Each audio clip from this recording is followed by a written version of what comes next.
नमस्कार आदाब, मैं सैयद तकवी। एक तरफ रोजगार की तरफ बात हो रही है और दूसरी तरफ रोजगार देने वाले प्राइवेट संस्थाओं के बारे में बात हो रही है।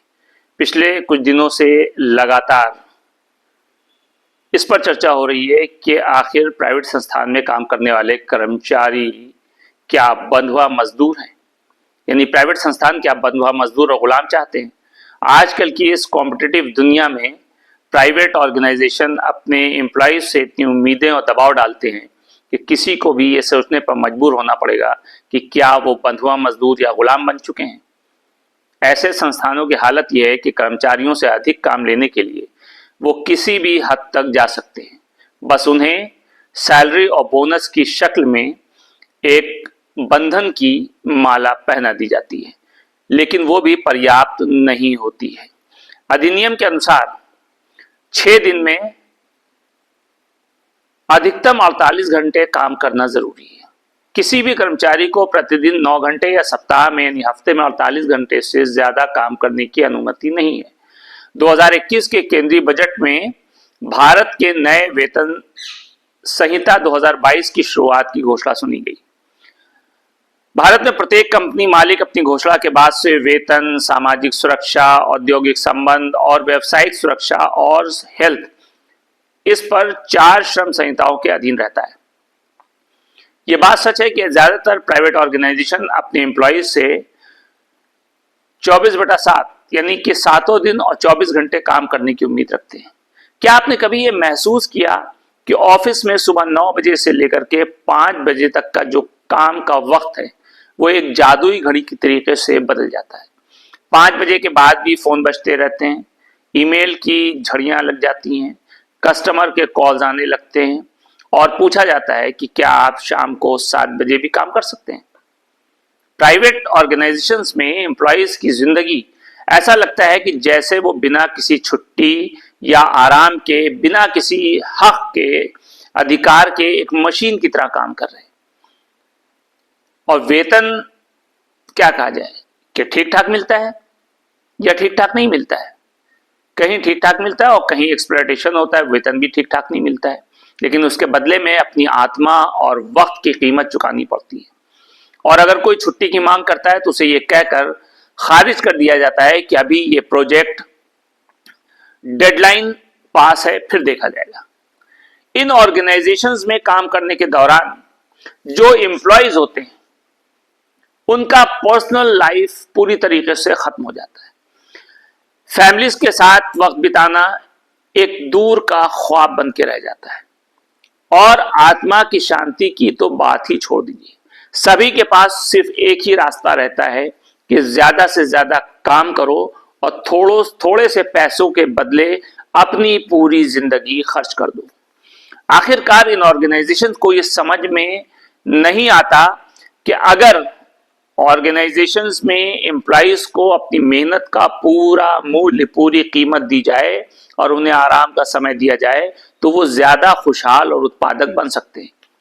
क्या बंधुआ मजदूर और गुलाम की तरह काम करने से किसी ऑर्गेनाइजेशन का डेवलपमेंट होगा, तरक्की होगी? अगर किसी को अपनी मेहनत का सही कीमत और सही मूल्य और सम्मान मिलता है तो वो अपने काम में पूरी निष्ठा और ईमानदारी से लगा रहता है। लेकिन जब उसका शोषण होता है, एक्सप्लॉयटेशन होता है, तो न केवल उसका मनोबल गिरता है बल्कि संस्था की भी प्रतिष्ठा खत्म हो जाती है। यह सवाल अभी भी कायम है कि क्या प्राइवेट ऑर्गेनाइजेशंस बंधुआ मजदूर और गुलाम चाहता है या फिर वो एक सशक्त और खुशहाल कर्मचारी वर्ग की इच्छा रखता है। जवाब शायद समय के साथ ही मिलेगा, लेकिन तब तक कर्मचारियों को अपनी आत्मा को बचाए रखने की कला सीखनी होगी। हमें अक्सर सुब्रमण्यम जैसे नामों से जुड़ी हुई खबरें अखबारों में पढ़ने को मिलती है और सुनने को मिलती है, जो कहते हैं कि वो प्राइवेट कंपनियों के एम्प्लॉयज की जिंदगी को बेहतर बनाने के लिए काम कर रहे हैं।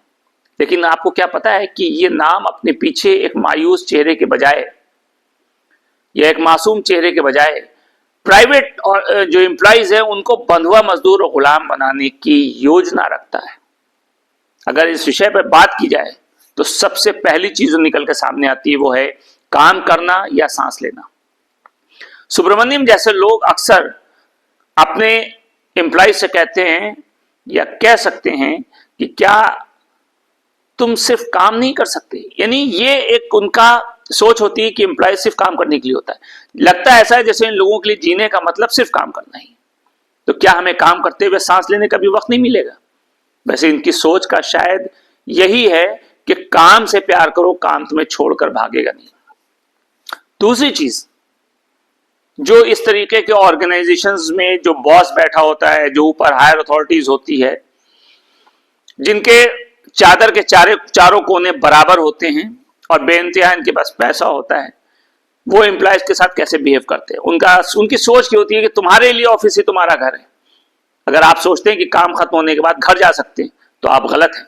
सुब्रमण्यम उनके जैसे बहुत सारे लोग एम्प्लॉयज से इस तरह बातें करते हैं जैसे ऑफिस ही उनका असली घर हो। तुम्हारे घर का वर्किंग हंड तुमसे पहले ऑफिस पहुंच सकता है, ये कहकर उनकी मानसिकता साफ झलक जाती है कि ये लोग काम के बाहर भी कर्मचारियों की सीमाएं तय करना चाहते हैं। आखिरकार जब ऑफिस में 12 घंटे बिताए तो घर में बिस्तर पर भी सोने के बजाय उनके ख्यालों में खो जाने की क्या जरूरत है। तीसरी चीज, हर समय काम के लिए अलर्ट रहो। ये सुब्रमण्यम जैसे ऑर्गेनाइजेशन के जो हेड हैं, जो बॉस हैं, उनकी सोच यही है। खुद भले ही वो 2 बजे हो 3 बजे आए और रात को 12 बजे तक, उनके आने का तो कोई समय होता है ना जाने का कोई समय होता है। अपनी मर्जी से आते, अपनी मर्जी से जाते, लेकिन कर्मचारियों से उम्मीद ये करते हैं कि वो मेरी मर्जी से आए और मेरी मर्जी से जाए। सुब्रमण्यम जैसे लोग कर्मचारियों से कहते हैं कि हमेशा अलर्ट रहो, बॉस का कॉल आ गया उसके लिए तैयार रहो। अब मान लीजिए आप छुट्टी पर हैं और बच्चे गहरी नींद सो रहे हैं, बॉस का कॉल आ गया, तो आपको क्या पूछेगा, क्या आपने रिपोर्ट सबमिट की? यानी हर वक्त बॉस की हर बात का आपको जवाब देना होगा, जैसे कोई वॉइस असिस्टेंट आप बन गए हो। तीसरा, आपके दिमाग का यानी फुल टू इस्तेमाल, जिसको कहते हैं आज की जबान में। यानी एम्प्लॉयज से कहा जाता है कि सोचो तुम कुछ भी कर सकते हो, बस तुम्हें दिमाग का सही इस्तेमाल करना है। अब एक दिन तो ये अच्छा लगा, लेकिन लगातार इनसे सुनते सुनते कर्मचारी जो होते हैं, एम्प्लॉयज होते हैं, उसका दिमाग गर्म होने लगता है, क्योंकि खुद इनका दिमाग तो सिर्फ ऑफिस के मुद्दों में लगा रहता है, लेकिन जो एम्प्लॉयज होते हैं उनके खुद के विचारों को माइनर मान लिया जाता है। यानी खुद जो सोच होगी वही सबसे अच्छी है, और जो एम्प्लॉयज अगर कोई ऐसे विचार व्यक्त कर रहा है, कोई अपने व्यूज दे रहा है, तो उसको माइनर मान लिया जाता है। उसके अलावा एक चीज और आती है कि ये बंधुआ मजदूर नहीं, ये अवसर है, ये भी कहा जाता है। यानी आपको अपनी पूरी क्षमता दिखाने का अवसर मिला है, ऐसा एम्प्लॉयज से इस तरीके के ऑर्गेनाइजेशन में सुब्रमण्यम जैसे बॉस कहते हैं सुब्रमण्यम जैसे लोग के अब ये समझना थोड़ा कठिन है कि यह अवसर कब बंधुआ मजदूरी में तब्दील हो गया। दिन रात काम करके यह अवसर कर्मचारियों को कब ऐसे दायरे में डाल देता है कि वो खुद को बंधुआ मजदूर महसूस करने लगते हैं। इसका अंदाजा तो केवल वही लोग कर सकते हैं जो अपने 24 घंटे सिर्फ काम के लिए समर्पित होते हैं। लेकिन यह सोचना चाहिए कि ये जो 24 घंटे लोग काम कर रहे हैं, ये किस लिए कर रहे हैं? ये अपने परिवार के पालन पोषण के लिए कर रहे हैं। अगर परिवार के पालन पोषण का मसला नहीं होता, घर की जिम्मेदारी नहीं होती, तो वो शायद नौकरी नहीं करते। नेक्स्ट चीज आती है कि कर्मचारी हमेशा खुश रहें, भले ही वे ना हो। यानी सुब्रमण्यम जैसे लोग एम्प्लॉय से कहते हैं कि हमारी कंपनी दुनिया की सबसे खुशहाल कंपनी है। अब एम्प्लॉयज खुद की मेंटल पोजीशन का आकलन कर रहे होते हैं कि उनका दिल तो ठीक है, लेकिन दिमाग काम करते करते गड़बड़ाने लगा है। ये जो खुशहाली के जो इंटरनल मीनिंग्स है ना, कुछ अलग ही होती जा रही है। जैसे कि काम कम करो, ज्यादा खुश हो। पर अगर कभी किसी एम्प्लॉयज ने शिकायत की कि उनका काम ज्यादा है, तो जवाब मिलेगा, तुम क्यों गुलाम हो, तुम्हें खुद को साबित करना चाहिए। तो क्या सुब्रमण्यम जैसे लोग प्राइवेट जो एम्प्लॉयज होते हैं उनको बंधुआ मजदूर और गुलाम बनाना चाहते हैं? शायद हाँ, उनके अनुसार तो ये बढ़ते हुए अवसर और एम्प्लॉयज का विकास इसकी तरफ इशारा कर रहे हैं, लेकिन है नहीं ऐसा। सच्चाई ये है कि कई बार इस तरह की सोच से कर्मचारी खुद को महज एक इंसान नहीं बल्कि एक टूल, एक मशीन महसूस करता है, जिसे सिर्फ कंपनी के फायदे के लिए इस्तेमाल किया जा रहा है। याद रहे, इंसान और एम्प्लॉयज होने के बीच की जो लाइन है वो बहुत महीन होती है। कभी कभी काम की दुनिया में तो गुलाम बनने का एहसास हो सकता है, लेकिन फिर भी हमें ये याद रखना चाहिए कि ये हमारी मेहनत और समझदारी ही है जो हमें एक बेहतर भविष्य का हिस्सा बन सकती है, न कि किसी की विकसित करने वाली योजना का।